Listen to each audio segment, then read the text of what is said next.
Hola, ¿qué tal? Saludos. Como cada fin de semana, vamos a hablar de lo más importante del periodo y como siempre nos acompaña Fernando Lozada del Deutsche Bank. ¿Cómo estás, Fernando? Bienvenido. Alberto, ¿cómo estás? ¿Cómo te ha Bien, ido? afortunadamente muy bien para mí. A ver, Fernando, vamos a empezar primero. Hubo varias noticias importantes económicas en esta semana. La primera que me gustaría platicar contigo es la sorpresiva baja de tasas de interés por parte del Banco Central de China y después la no tan sorpresiva reducción de tasa de interés hasta el suelo por parte del Banco Central Europeo. Bueno, yo no estoy seguro de que pudiéramos llamarla sorpresiva ni siquiera a la rebaja de la tasa de interés de China. Lo único sorprendente fue que ocurrió por segunda vez en un mes, pero se esperaba que el Banco de China continuara relajando las condiciones financieras. Eh, Aquí las cosas no han cambiado con respecto a las últimas charlas que hemos tenido. La situación a nivel global sigue estando muy complicada.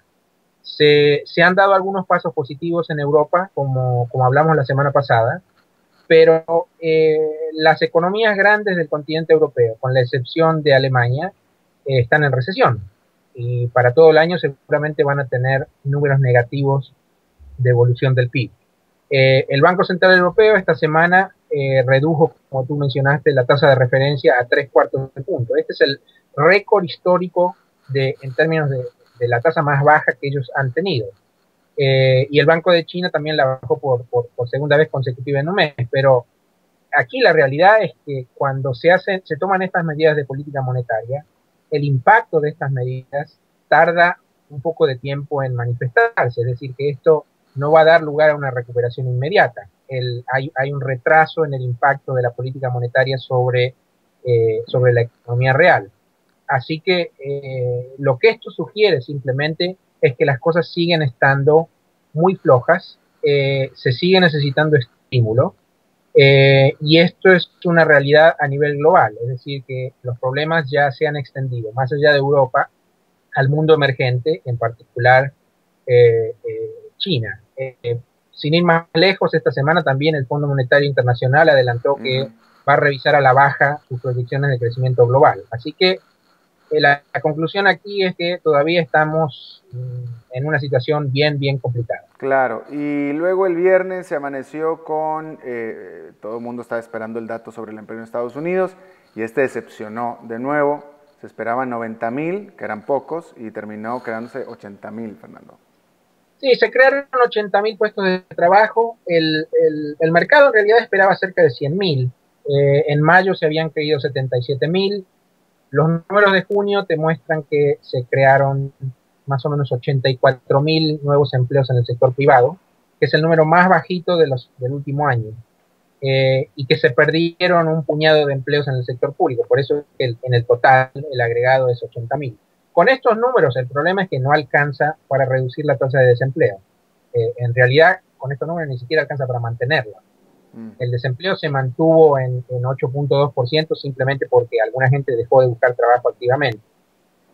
Yo diría, estos números son un poquito más flojos que lo que nosotros esperábamos para el anuncio del viernes, pero están más o menos en línea con la historia que hemos venido contando aquí desde hace rato. Aquí lo que está ocurriendo es que la economía de Estados Unidos crece, pero crece poco. La recuperación marcha a paso lento, nos movemos en la dirección correcta, pero a una velocidad que para muchos es decepcionante y que sugiere que los problemas de empleo que tenemos hoy en día van a seguir con nosotros seguramente durante un tiempo largo. La otra cuestión importante aquí es que la recuperación lenta del empleo sugiere que el poder agregado de compra de los norteamericanos seguirá siendo débil. Es decir, que esta es una economía en la que el poder adquisitivo ha caído, el consumo privado tiene que recuperarse de forma lenta, es decir, la pólvora todavía está un poco mojada. Mm. Todo parece que se va a ir secando de a poco. Ah, Eh, sí, adelante. bueno, por lo que tú dices, efectivamente este número del empleo confirma que la recuperación sigue siendo muy lenta, pero yo te pregunto a ti, ¿confirma que que la aceleración económica se ha desacelerado, que el ritmo económico se está desacelerando? Yo creo que estamos entrando en una, como se dice acá en la jerga de los analistas, en un soft patch. Es decir, que la economía crece, pero está creciendo ciertamente a una velocidad inferior a la de principios de año. Por suerte tenemos un aspecto positivo de lo que ha ocurrido en el último mes o mes y medio, y es que los precios del petróleo han caído. Y por lo tanto los precios de la gasolina también se han reducido a nivel nacional. Y esto tiene un efecto positivo inmediato sobre el ingreso disponible. Cuando tú vas a la bomba de gasolina, gastas menos, te queda ingreso adicional para gastártelo en otra cosa. Así que esto debería compensar, por lo menos parcialmente, el efecto del desempleo persistente sobre el ingreso agregado. Por supuesto, la otra cosa aquí es que uno debería esperar que no haya ningún tipo de presión inflacionaria en el corto plazo en la economía norteamericana, porque tienes un mercado laboral relativamente débil y los precios de la energía aflojándose. Así que aquí, por lo menos por ahora, inflación no va a haber. Claro. Ahora, el tema que dejamos pendiente, bueno, no pendiente, pero como cerramos la entrevista pasada acerca de las elecciones en México, se cumplieron las expectativas, ganó Enrique Peña Nieto, es decir, el PRI vuelve a al poder en México. ¿Cómo vienen ustedes desde Nueva York el mercado esta semana con un nuevo presidente electo en México? Ok, Alberto, te pido que me des una pequeña licencia de 30 segundos, ya que hablamos de elecciones, y para engancharlo con el tema anterior. Este tema de la debilidad del mercado de trabajo no es irrelevante para las perspectivas eleccionarias en Estados Unidos. Muy buen Y punto. este es un tema que hay que destacar. Esto podría tener consecuencias importantes porque en Estados Unidos, porque nos estamos acercando a las elecciones presidenciales de este país, y el votante de Estados Unidos y el votante de todos los países del mundo típicamente es muy sensible a las condiciones reinantes en el mercado de trabajo. Así que si el desempleo alto persiste o aún peor si aumenta, esto no va a ser bueno para las chances de reelección del presidente Obama. Solo que te quería mencionar eso porque me pareció importante. Ahora, yendo al tema de México. Bueno, hay varios aspectos para analizar. En primer lugar, las encuestas demostraron estar bien orientadas, que lo daban a Enrique Peña Nieto como un claro ganador, y fue un claro ganador. El margen quizá no fue tan amplio como lo señalaban algunas encuestas, que sugerían que iba a ganar por una ventaja de 2 dígitos, pero el triunfo fue como de 7 puntos. Así que esto equivale como a 3 millones de votos, una victoria realmente muy clara. Recuerda, en la elección pasada, Felipe Calderón le había ganado a López Obrador por un margen mínimo de 0.6% de los votos. Es decir, que esta vez fue diferente. El segundo tema importante, yo creo, a destacar es que tuvimos una elección legislativa que no resultó en una victoria tan amplia como alguna gente creía para el PRI. Cuando uno combina las sillas del PRI y del Partido Verde, que en muchos distritos fueron unidos, fueron combinados, te da más o menos 40% de representación, tanto en la Cámara de Diputados como en la Cámara de Senadores.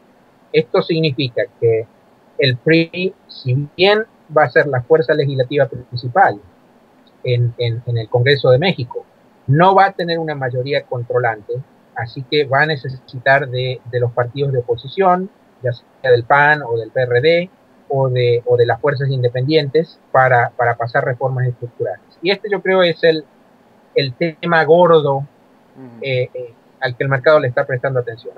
Yo te diría, para resumirlo, aún si peco de sobresimplificación, hay 3 reformas de las que se ha venido hablando desde hace rato. En primer lugar, la reforma tributaria, que posiblemente incluya alguna modificación al régimen del IVA, y que estaría, yo diría, orientada sobre todo a reducir la dependencia de México del ingreso petrolero, que es este problema perenne de México. Para hacer esto se necesita una mayoría simple en el Congreso, es decir, se necesita 50% más 1. Yo creo que esta es una reforma que es factible, porque yo no descartaría que el PRI lograra el apoyo del PAN, por ejemplo. Así que yo tengo bastante optimismo con respecto a este tema fiscal tributario. En segundo lugar, se habla de una reforma laboral que estaría orientada a hacer que el mercado de trabajo mexicano sea más flexible, que sea más fácil contratar y despedir trabajadores, facilitar la contratación temporaria de gente, etc. Este tema yo creo que va a ser más complicado, porque es políticamente más sensible. La participación de los sindicatos en la discusión seguramente va a ser mucho más importante, así que no está tan claro que esta reforma vaya a salir tan rápido. Y la reforma final, que es la más gorda, de la que todo el mundo viene hablando ya desde hace años, es el tema de la reforma energética, como tú sabes. Esta yo creo que va a ser muy difícil, porque todo lo que se tenía o lo que se podía hacer sin tocar la Constitución ya se hizo. Ya existen figuras jurídicas en México que permiten la asociación de empresas privadas con Pemex bajo condiciones más o menos restrictivas. Para seguir avanzando se va a necesitar modificar estos dos artículos famosos de la Constitución que limitan la participación del sector privado en la industria energética. Pero para hacer eso, como todo cambio constitucional, requiere una mayoría calificada de 2/3 y eso va a ser muy, muy difícil. Claro. Ahora, hay quien dice de todos modos ahí, Fernando, que con la reforma tributaria en la que se lograría que el gobierno deje de financiarse por parte del petróleo, es decir, por Pemex, ya con eso en teoría se libera Pemex y pudiera usar sus recursos para empezar a expandir y a invertir, cosa que no está haciendo ahora precisamente porque el gobierno se mantiene de ahí. Eso es absolutamente correcto, pero para las necesidades de financiamiento de inversión en infraestructura de Pemex son realmente bien importantes. Para que lo que tú digas sea estrictamente cierto, se necesitaría una reforma tributaria de mucha envergadura.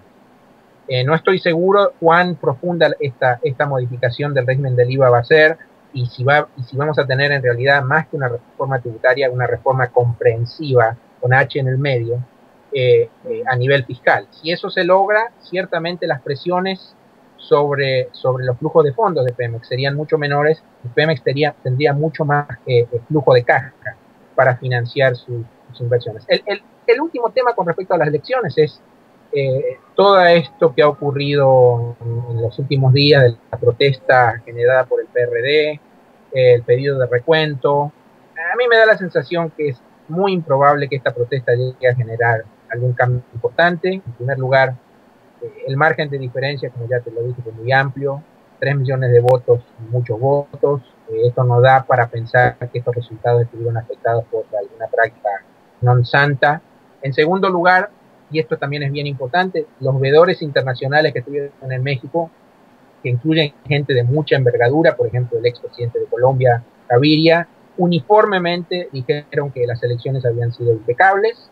Y por último, ya se han recontado más de la mitad de las actas, los resultados no cambiaron, el PRI incluso ha ofrecido que se recuente todo para evitar más duplicaciones, así que yo creo que este es caso cerrado. Claro, claro, por supuesto.